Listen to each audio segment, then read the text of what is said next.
Hello and welcome to Looking to the Future of Hybrid Learning in APAC to boost student and institutional success at Times Higher Education Roundtable in partnership with Class Technologies.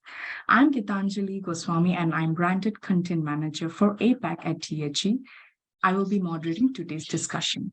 An on-demand version of this roundtable and a summary article of its key findings will be published on the Times Higher website post-event, should you wish to revisit this content or share it with your colleagues.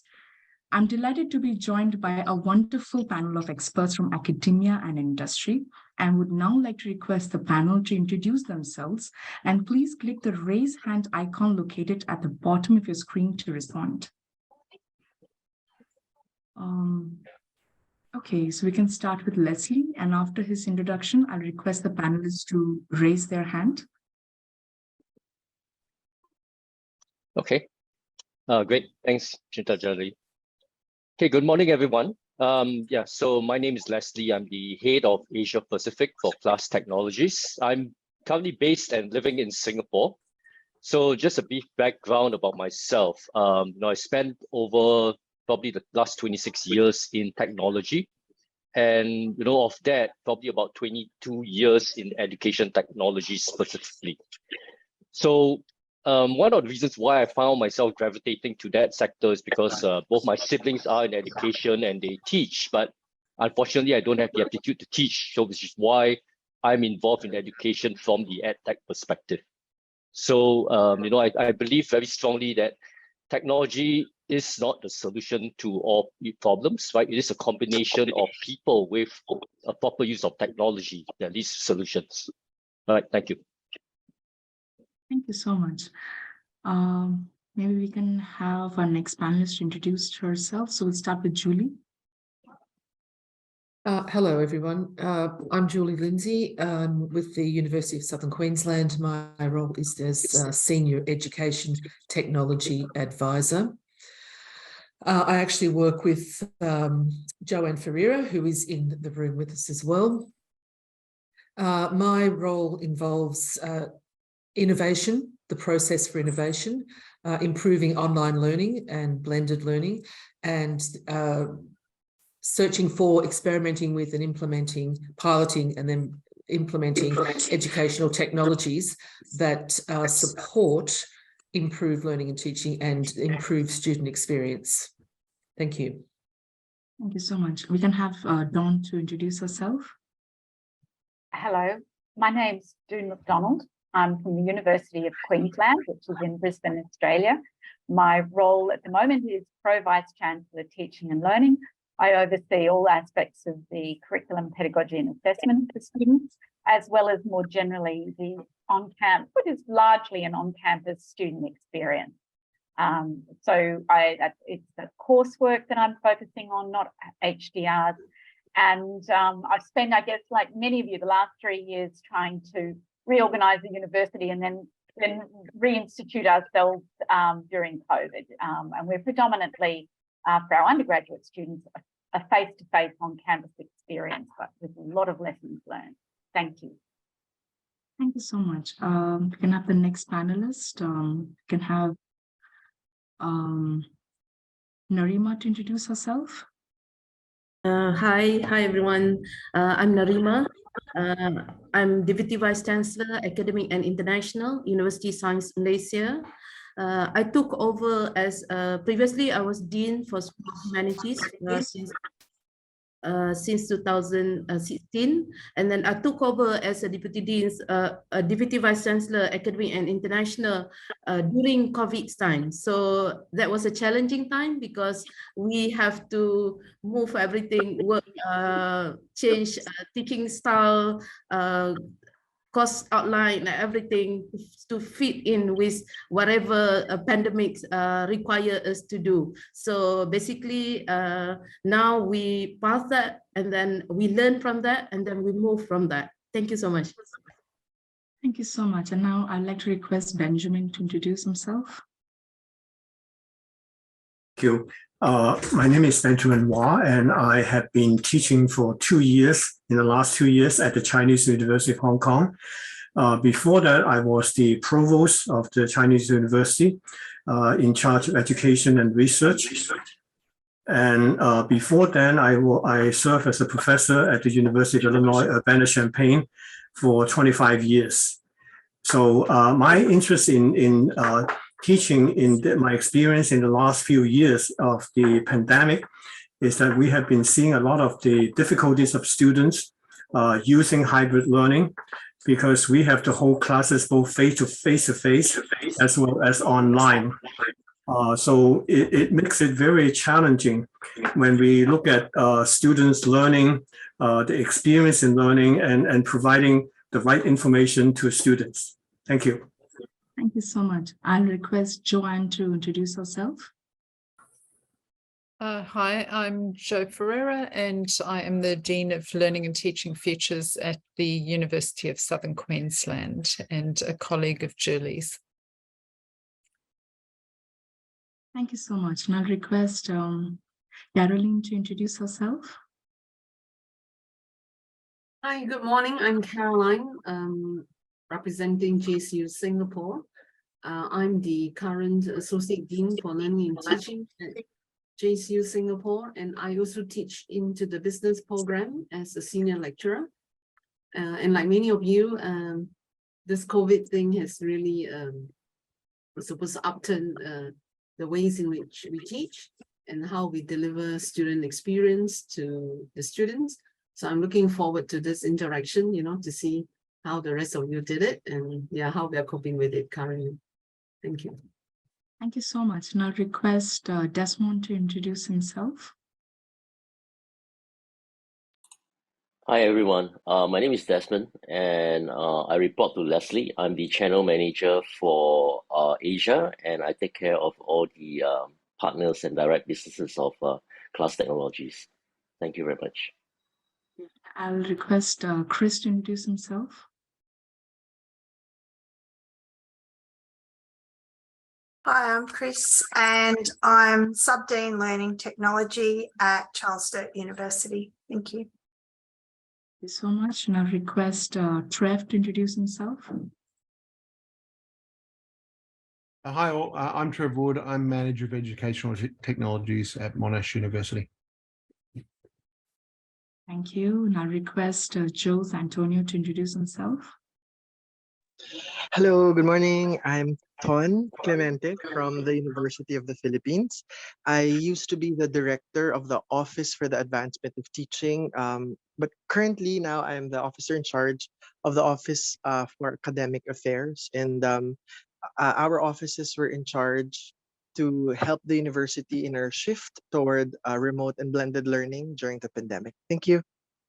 Thank you so much. And I'll request Harma Dina to introduce herself. Hi everyone, I'm presenting University Malaysia Pahang, Malaysia. Currently, I'm Director Center for Corporate and Quality Affairs, and at the same time, I'm the Assistant Professor from the Faculty of Chemical Engineering and Technology. Hi everyone. Thank you so much. And I'll request Dr. Zariat to introduce himself. Hi everyone, I'm Muhammad Zariat. I am currently a director of Center for Academic Development of University Putra Malaysia. Can you hear me clearly? Hi. There's a bit of slight disturbance in audio. I hope your connection is fine now. The connection is not stable, but again, I am Muhammad Zariat, the director of Center for Academic Development of University Putra Malaysia. And our center is focusing on teaching and learning. Thank you. Okay, thank you. And we have Dr. Camilla to introduce herself. Dr. Camilla, your mic is switched off. Unmute yourself. Sorry. Yeah, hello everyone. Yeah, so pleased to be here. Thank you for inviting me and including me. I'm Camilla Ghazali. I'm the Vice Chancellor of University Malaya Wales, which is a private university that belongs to University Malaya. I was previously, my last job at University Malaya was Deputy Vice Chancellor of Academic and International. And the pandemic happened when I was holding office. And just like Prof. Narima, we had to go through the pandemic, clamoring on how to do things and how we might be able to deliver our lessons online, to largely a population or the community who may not necessarily have the internet facilities or even the devices that they need to carry on. Okay, thank you so much. So I would like to thank all the panelists for joining today's discussion and looking forward for an engaging discussion. By far, the most seismic effect of the COVID-19 pandemic on higher education was the rapid and necessary adoption of digital and hybrid learning across the sector. The shift from the physical to the virtual classroom has brought new challenges and opportunities for students and staff alike. Featuring exclusive findings from the THE Consultancy and Class Report, Hybrid Learning the Future, this roundtable will bring together a panel of experts from academia and industry to share knowledge and best practice about the new strategic challenges institutions must now embrace to deliver student success. So I would like to start by asking the panel a very first question. The question is how to keep students engaged with our digital learning platforms, increasing retention and attainment. So I will request the panelists to please raise your hand to respond to this question.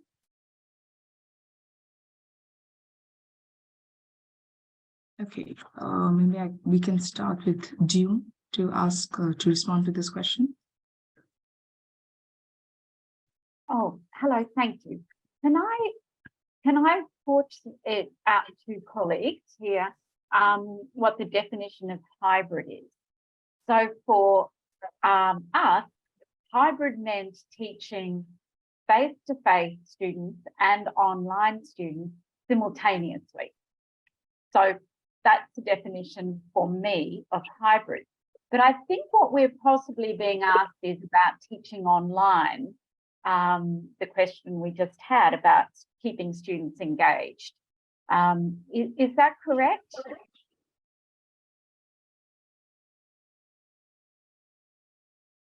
Yes. Oh, well, yes. Okay. We'll take it as a yes. That we're actually talking about having teaching online rather than necessarily the challenges of teaching simultaneously online. But look, I might just turn to that to open the conversation. We had students obviously around the world, like many of you. So some of our challenges were for students to have the devices that they needed to learn. They had the internet connection they needed to learn, that they had to learn to self-manage or self-regulate. And there's a good, interesting literature on student self-regulation. And that was something that we're working on now with all students, is for them to learn to be independent learners and to be ready for lifelong learning. And just a couple more challenges were then our staff. Our staff weren't necessarily all ready to be online teachers. They certainly weren't ready to be that simultaneous online and in the classroom teaching that we were doing so much of last year. And so I think we learned a lesson that others might have, that online teaching is not cheaper. In fact, to do it well, you need to invest in design-built learning experiences, specifically purposefully designed assessments, and you have pedagogy that was supported with somebody, a tutor, particularly in our version of hybrid. So you had the senior lecturing staff member being supported by somebody who was looking at the screen, engaging with the students online, and kept that whole experience flowing. So they were just some of our challenges that we faced. Thank you. Thank you so much. I'll request Benjamin to respond to the question. I think, let me say something about our experience in the Chinese U. We started over 10 years ago in joining Coursera and edX in developing online courses. And we were very excited in doing that. However, what we have found, as mentioned, is that it is very expensive in terms of developing online courses, and actually teachers shied away from doing that. We have to encourage them to work on this and give them credit for developing online courses. Now, in the last 3 years, because of the pandemic, we have been going back and forth between online courses entirely to hybrid courses last year. And so we had experience in both the online form as well as the hybrid form. I think if you are going totally online, it would be easier. But if you are going hybrid, it is very difficult because students, when they, for example, in the face-to-face setting, when students ask questions, student online would not be able to hear the questions and be able to understand fully what were being discussed. So I think that it actually poses a challenge in these days when we have online courses as well as in a hybrid form to keep them interested and engaged. We have to do many tricks. We have to, like, for example, give them develop class exercises, developing quizzes online, and training exercises online to help them understand, because students remotely usually do not respond actively to questions posted in the classroom. Thank you. Thank you so much. And I'll request Leslie to respond to the question. Right, great, thanks. So I'd like to expand a bit on the question, right? So I think when we talk about engaging students online, I would like to take that and broaden that further into the hybrid space. The reason is that because if we look at what's happening today in terms of trends, many students, not only students, right? We look even at employees in the workplace. They are starting to push for high flex for hybrid environment that gives them the flexibility to choose to be online remotely or to come in face-to-face, right, if it suits them. So I think with this in mind, like, one of the challenges of engaging students in that online environment is basically the question of how do we keep them engaged with the students who are in person, on site. And I think that's one of a big challenges, because if we look at the way students are coming into the environment today, many of them are very happy with the online or remote experience. They want to have that flexibility to be able to attend classes online. But at the same time, they do want to come back to the school because they want that social interaction with their friends, with their peers, and personal interaction with the faculty even, right? So those experiences are all very valuable. So how do we actually merge those two together, the flexibility of the online environment with that personal interaction that they get in the face-to-face, in-person kind of situation? And I think one of the challenges that the way class tries to address this is that we always advocate an active learning basically methodology. And that's pretty much supported by how we designed our application.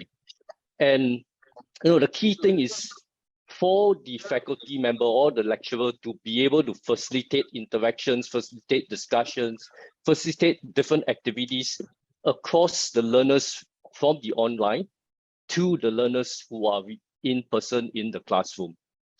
Right, and technologically, we look at what's available today, not specifically to class, but just look at broadly what technologies are available today. This is highly possible, right? It does take a bit of consideration in terms of how we should think about redesigning our courses, the way we are redesigning the delivery, but it is definitely a possibility, and it is an important consideration, because that's the future of how the workplace is going to be. And I believe that's what we are all here today to do, to equip students not only with the knowledge, but also with the skill sets that they need to do well in the world when they go out to work. Thank you. Thanks. Thank you. And that's very interesting because a lot of the, like, as the panelists have already mentioned, that the two main challenges is expensive, even though that's a challenge everyone faced, and also how teachers can also be trained to teach, especially when it comes to online and hybrid learning. So I would like to ask the panelists that how can the universities ensure that staff are trained correctly to deliver this online and hybrid learning? So I can request Dr. Camilla to go ahead. Yeah, thanks. Yes, the most universities, I would think, has a central training center that will ensure that the most updated pedagogies would be relayed and would be, the lecturers that they have in the university would be equipped with the latest in terms of pedagogy, as well as the software and apps that we might be able to use. So I think that would be crucial for any university to have, to keep up with what might be the most practical and efficient way that we might be able to conduct our lessons and to deliver in the best way possible. But if I could go back to hybrid and the definition of hybrid, I agree that that hybrid could be defined as teaching physically in the classroom with a group of students, while at the same time there may be another group of students who might be accessing the lessons online, and that could go on simultaneously. But we did have problems with that because somehow it's only natural that the lecturer would be paying more attention to those who are physically in class, unless those who are online actually screams and shouts. And I think that's also possible for people to actually give their voice in the classroom. It does take a lot of funds. It does require a lot of resources. If we were to, facilitate the whole university in smart classrooms that would enable all of us to be able to do that kind of hybrid learning. Currently, we have already moved from that kind of hybrid learning definition to one that is a particular course can be conducted both in person as well as online, but on separate weeks. For example, in the university right now, what we're doing is we have physical on campus 1 week, and then the following week we would have online, and that would be considered hybrid as well. So mainly that would be killing two birds with one stone, for the flexibility as well as for for those who might feel that that might be a more inclusive way of teaching and learning. But also we cannot discount the fact that we are all social animals, so we need to still impart to our students on the skills of social interaction, and that is also very, very important. Yeah, sorry, I might have missed the actual question that you asked.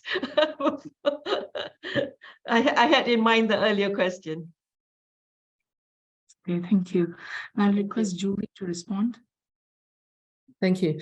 Just to preface what I'm saying, the University of Southern Queensland, pre-COVID, we already had around 70% of our students totally online, and then moving to it, 100% totally online was not such a big leap for us. We currently still have over 70% of our students who learn totally online, and about 15% who learn in a hybrid mode, and about 15% on campus, just in rough figures. So I think I'll just talk briefly about our approach to learning environments, and then just briefly about staff development. I think one of the key points to remember here, and it's a mindset, that asynchronous is really the glue that holds online learning together, okay? So we tend to get caught up in, oh, we have to see the student faces either in front of us or on a screen. It has to be at the same time. Okay, yes, we've got our learning management system, but we really need to see them. It's not about that. It's about how you support asynchronous learning, how you design for asynchronous interaction. And we're actually going beyond hybrid. We're looking at high flex now, of course, which is not new. It's been around for not quite 20, about 15 years, the concept and practice of high flex. And of course, you can adopt it into your own institution and has a bespoke pedagogical approach. But high flex is hybrid flexible learnings where you give students choices and you give them the flexibility of the calendar, the timetable, the mode that they want to learn in. And then, of course, we're looking for learning environments that support this high flex mode. And when we find something, for example, there's a tool called Engagely that we're piloting at the moment. When we find a tool like that, we run it as a pilot and we meet with academics every week to support their understanding of that tool. And we come, me and my team, and we go into their tutorials, their synchronous tutorials, or go into their asynchronous learning environments and support them constantly with the acknowledgement of how to use that tool. So that sort of ties in then, of course, with the need to fully support staff with their understanding of new technologies and students as well, build support systems for students as you move towards a more sort of high flex learning environment. Thank you. Thank you so much. Now I will request Narima to respond. Hi, thank you so much. I would like to respond regarding the staff development. I think from University Science Malaysia, we already have a center dedicated towards training and also staff development. We call it the Center for Development of Academic Excellence, which have dedicated to deliver effective and impactful program, as well as the latest educational technology tools that are essential for teaching and learning experience. So basically, this focus on development of MOOCs, micro-credentials, and other kind of materials to enhance teaching and learning. It was established more than 10 years ago, and then with COVID coming, and then we enhanced the function of the center to engage more training with all our academic staff to change their pedagogy and also looking at the curriculum and things like that. At the same time, we also provide academic training funds that allow our staff to go seek training if necessary with other institutions. So basically, in terms of the skill set required for the lecturers, whoever new lecturers coming in, we always have set of training to ensure that they are prepared with the latest technology in terms of teaching and learning. Just to share with us, all the panelists, we also Ministry of Higher Education Malaysia has started to move toward flexible hybrid education, where we design the curriculum for students to be allowed to stay on campus and also outside the campus, either in the industry, at home, or other location, where we will pilot test it this coming then in October intake, where 2 years student will be spending on campus and 2 years off campus. So basically, we are working towards it, where we are designing the program to suit this.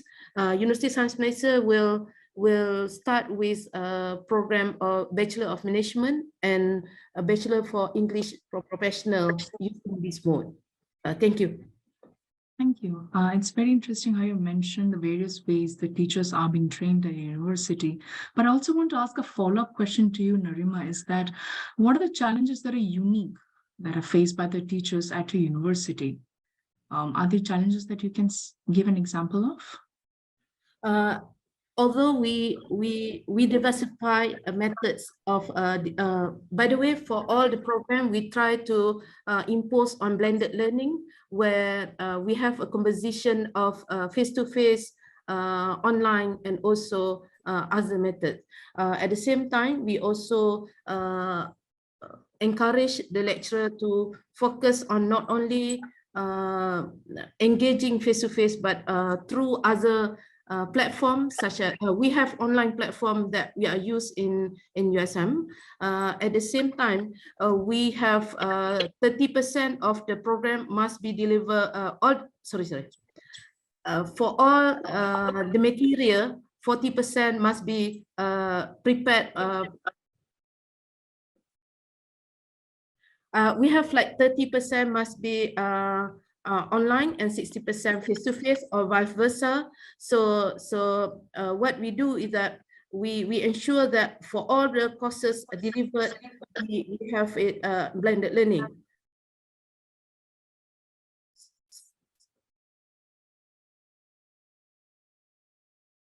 Okay, in terms of assessment, we use a different method. For example, we use Kahoot, Google Attendance, Padlet, Edpuzzle. These are we make use of available software in order to assist delivery and also assessment. Thank you. Thank you so much. Now I request Caroline to respond to the question of how the teachers are being trained in hybrid learning. Yeah, thanks. I just want to bring up perhaps just one point about training, which actually recently a staff member of mine, I was sharing with me. She said that often, when we turn into blended learning or hybrid teaching and online teaching, we focus a lot on the pedagogy, isn't it? Active learning, how to engage the students and so on. But perhaps that we should also have a session on how to get the lecturers presenting the materials in a way that will engage the students. I think she was alluding to perhaps if you look at media personalities, right? How they are out there reading the news or whatever they do, just to engage the audience. How is it that we are not given any tips, on how we should deliver our online materials? We are engaging the audience. So perhaps there's a fundamental thing that could have been missing, in this whole talk about, providing training. We only care about, how should we get the content out so that students know how to get involved with the materials. But really, perhaps the staff needs those fundamental, tips, on how to do a good presentation online such that you are engaging them as well. So I think this is just what I wanted to add to it, because I think the rest of the audience have given some great insights into what kind of training. And maybe just one more point, what we have at JCU, together with JCU Australia, is a community of practice site, where we have lots of resources that have been shared across campuses that we could go into a SharePoint and learn from one another, either through recordings or through PowerPoint slides. And of course, the PD sessions are organized very regularly across the campuses of GCU. Yeah, that's it from me. Thanks. Thank you. Leslie, please go ahead. Thank you. So, well, thanks everyone for the comments. And I think, Julie, what you brought up reminded me of my first job when I started at HP, and I had to be sent to a presentation training course. Basically, everybody had to go through that and learn how to present. Yeah, but I think it's very interesting where the discussion is going. I think one of the challenges when we look at what's available, what's happening, and what teachers or faculty have to do, it is a huge step up. Like it's like suddenly you're telling them they need to go climb Mount Everest. But I think one of the things that sometimes we fail to recognize is that many teachers, even before COVID, they've already developed very strong skill sets in engaging students in the classroom. And that's in the physical classroom. And some of them, perhaps for, like what Julie mentioned, with University of Southern Queensland, 70% of your students were already online before COVID. So your teachers would have a head start in terms of learning to engage students in that online environment. But I think the key thing is that if we look at what's happened over the past years, when education was still pretty infant, EdTech was very infant, right? Teachers were mainly like sage on the stage, right? Basically, they go up, they stand there and they teach. And as it evolved, the teachers found that they had to become more like facilitators. They had to engage the class, engage students in the class, facilitate discussions. Their roles evolved. And if you look at what's happening now, their roles have evolved even further. And, I think Judy mentioned about, having all that facilitation courses, pedagogy courses, and teachers coming out and saying, oh, are there anything that can help us, pointers that will help us present better, like a broadcaster or newscaster or weather person. So all these expectations are evolving very rapidly, and it's very difficult to keep chasing, and trying to meet all these expectations. But I think one of the things that we can start to think about is how we can better support the teachers with an infrastructure that allow them to use the skills that they've developed already in terms of engaging the classroom, and how they can apply some of those concepts, not only in the face-to-face environment, but in the online environment, and slowly basically apply across the hybrid space, engaging simultaneously both students in the online and the face-to-face environment. Because if you look at what's happening face-to-face and online, it's pretty similar, right? I mean, I think Professor Kamla brought up the point about students tend to get neglected when they're online as compared to those that are in the classroom. And to some extent, that's true, because even if you look at a fully 100% in-person session, sometimes students who are very quiet at the back of the class, they may get neglected as well. The ones who are more vocal tend to get recognized and tend to be more involved in conversations, right? So how do we actually manage that? It does take different skill sets, because teachers need to recognize what's happening and need to be able to then intervene and draw out those students who are quiet. So similarly, that can happen across the online and the in-person space, or across the hybrid. But in order for that to happen, the teachers need to have at their fingertips indicators or information that tells them what's happening in the class, whether with the students in the face-to-face session or with the students in the online environment. And with that information, the teachers can then better manage what's happening. And if you look at the large class, even if all the students are in face-to-face in one place, it is still going to be difficult for teachers to manage and recall which students have been speaking for the past 30 minutes, which students have been very quiet. It's hard to keep track of all that. But that's where technology comes in and can help, right? Technology, especially if you're talking about, like now, all of us in the Zoom platform, you can kind of track who has been talking, who has not been talking. And at the end of the day, after the session ends, you can review data that tells you, okay, this person actually spoke the most, this person didn't speak a lot. And if this is going to be a follow-up session, right, we can then intervene and re-engage with those students who are not, or those participants that have not spoken a lot.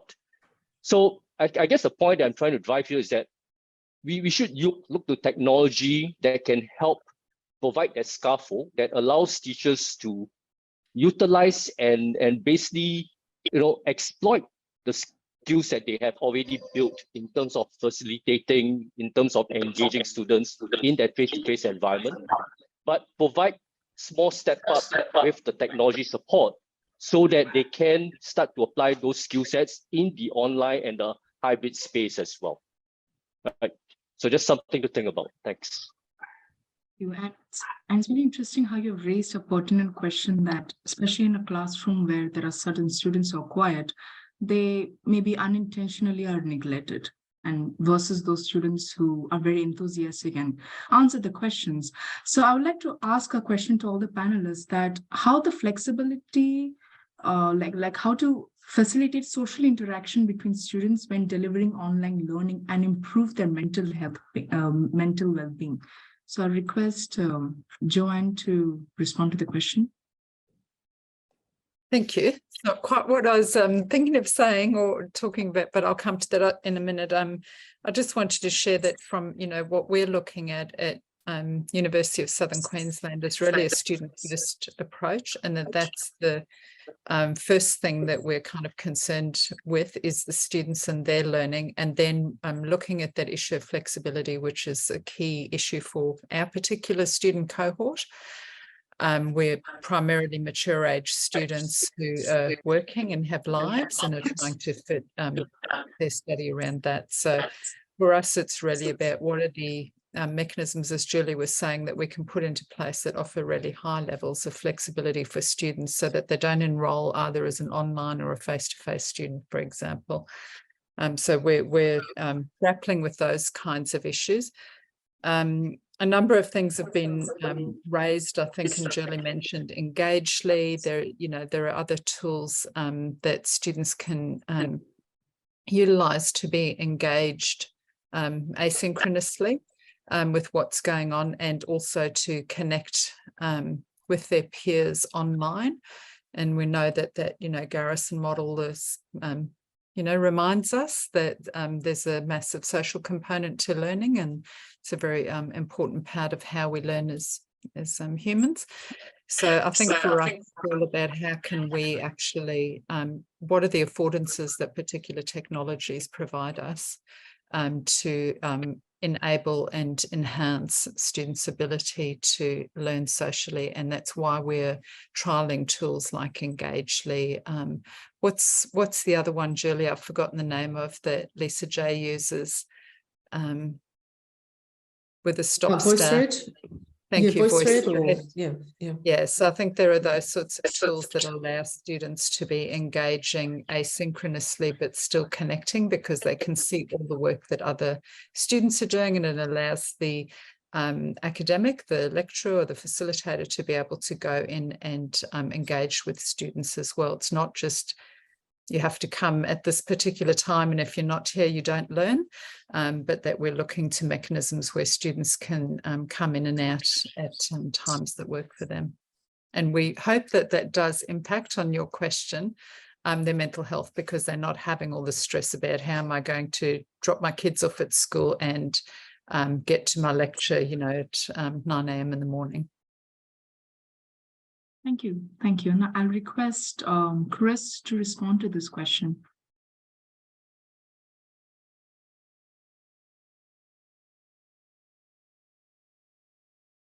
Sorry, can you repeat the question? Sure. So the question is how to facilitate a social interaction between students when delivering online learning and improve mental well-being. So, great question. I think there's a variety of ways that can be done. So at Charles Sturt, we particularly use tools such as Mentimeter and Padlet to assist with student engagement online. And they're Padlet particularly is very, very easy to use. So that's, I guess, something that we're doing. Okay, so I will request June to respond to the question. Can I just take a slightly narrow approach here to the question of students' mental health and well-being, and raise the challenge we've had of online invigilated assessment with external invigilators. So that's been something that we've worked through for a number of years. I can see some nodding and smiling. It has been, we've used the company ProctorU for our online assessment, but the feedback from our student cohorts, particularly when we started using it in 2020, 2021, was they found it very stressful, very difficult. So we've got a range of protocols in place, such as you must be given the opportunity for a practice exam. We make sure that there is ample online support, that they've tested before they start the exam. We are quite generous if the student faces some sort of technological hurdle when they undertake the exam. But I do feel as though, given issues around academic integrity globally, and we're reshaping our assessment tasks, how we ensure assessment integrity, particularly online invigilation, is a challenge that we're still trying to overcome. Thank you. Thank you so much. I'll request Hermadina to respond next. Okay, thank you very much. Okay, actually similar with the other university, in UMP we have one center that responsible in the online learning. So we have the Center of Instructional Resource and E-Learning. So we call as a CRL. So in UMP, we have digital resources in which we use this platform to have to combine all the e-learning materials, and then we can share to students to have the online learning. So actually, we have UMP Digital Assessment System. We call this as a UDAS. And then in addition, related with the trainings, we also have a lot of the training to improve the materials and then the presentations. And then on how we can facilitate social interactions between students, I can say that it's good if we have online discussions forum and social media platform, so that we can increase the encourage and encourage the interactions between students, and also the collaborations between students, and also the lecturer. So we also can have the group projects, team-based assignments, and a lot of the visuals elements to improve the teaching and learning materials. So that's all what we have done in UMP to improve the teaching and learning approaches. Okay, thank you so much, Herma. So I would like to ask the panelists that how the flexibility of hybrid learning can boost student diversity and inclusivity. For this question, Herma, your hand is raised. So maybe I can request Julie to respond to the question. Sorry, did you ask me? Sorry? Yes. Sorry. Okay. All right. Well, inclusivity, and we also use the word equivalency. Now, I might just go off a little off topic here in terms of your question, but the challenge for us now moving post-COVID is to not only include students in the learning environment of their choice, so online, on campus, hybrid, but also to give them an equivalent experience. So often we find in universities, or generally in education, those who aren't attending in the mode that the university prefers. So if it's an on-campus mode, this is what we want. Oh, okay, you happen to be online. All right, we better do something about you then.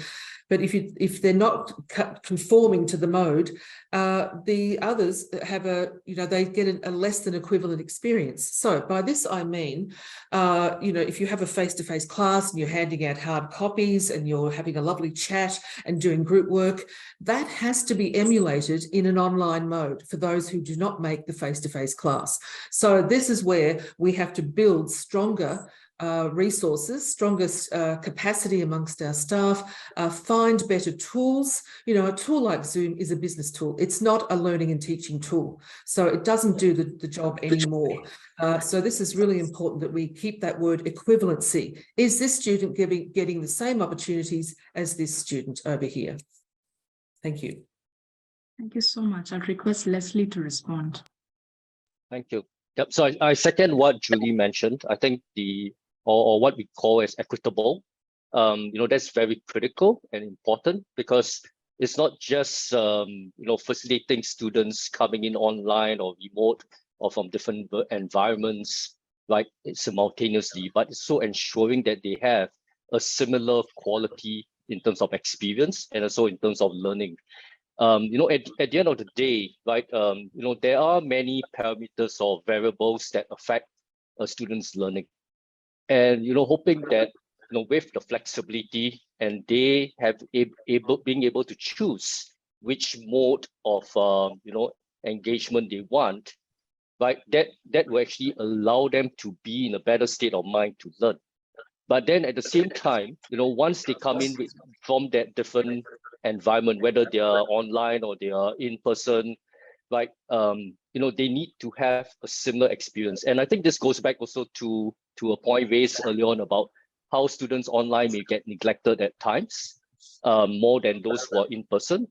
And really, it does boil down to how well the tools that are being used support across the engagement of students both in that online and in that face-to-face environment.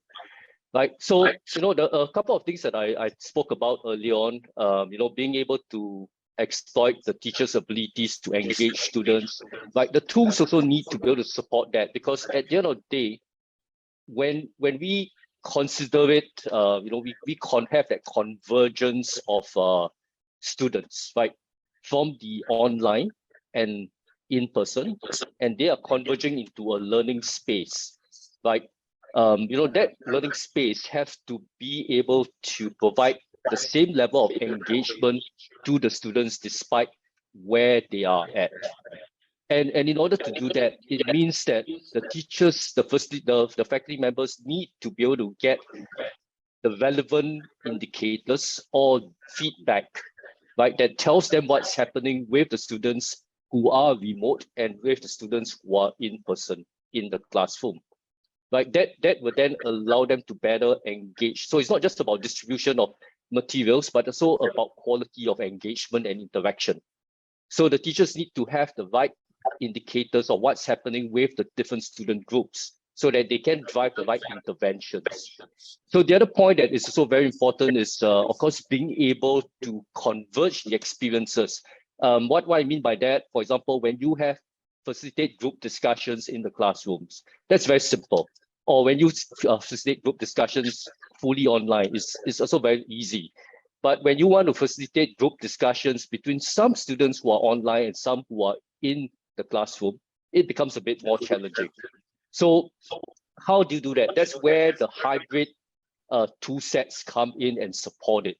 Like a true hybrid platform would be able to support having students from both the online as well as the in-person community being in a same breakout room, for example, or in a discussion room, and then being able to drive, content, or case studies, right, that are probably driven. You could be driven by interest, could be driven by skill levels, right, could be driven by many things. But it should allow the teachers the flexibility to manage that, and that's how we can probably make it more equitable to that sense.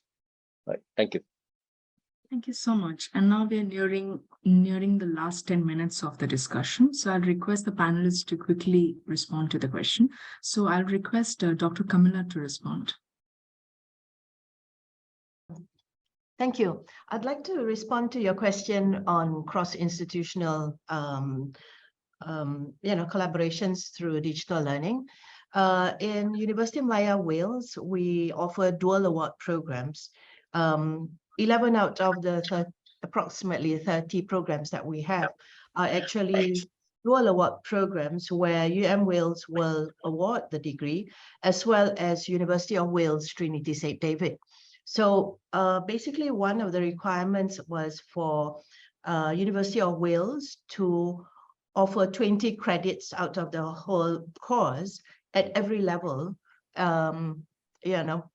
to be delivered by their lecturers. So previously what had happened is that they will actually physically come to Kuala Lumpur to conduct the course. But since everybody had to go online, it was just very natural for them to be conducting this 20 credits online. And now that, people are allowed to travel already, we have carried on with this mode of delivery. So it is very convenient and it's very efficient for us. And our partner in Wales are very happy to not have to make the travel, if they choose not to. So they can still come. They are more than welcome to come. But it is a very practical platform for us to take advantage of. And of course, collaboration with the industry also happens when, talks are delivered online. But that's, I'm sure, something everybody does as well. Thank you. Thank you so much. Thank you. Now I'll request Narima to respond to the question. Okay, I have a similar response like Prof. Kamila, where I think with whatever happened nowadays, it opens up more opportunities for us to provide education for not only locally, but also internationally. We experience significant increase of international students, like 30% increase of international intakes, for example, for the previous 2 years. So basically with supervision classes online, I think opportunity given for us to tap to the market that we thought is not possible in the past. So basically it's opened up more opportunity to us. Thank you. Thank you so much. That's very interesting. Thank you. And I'll request maybe we can have Joanne to also respond to this question.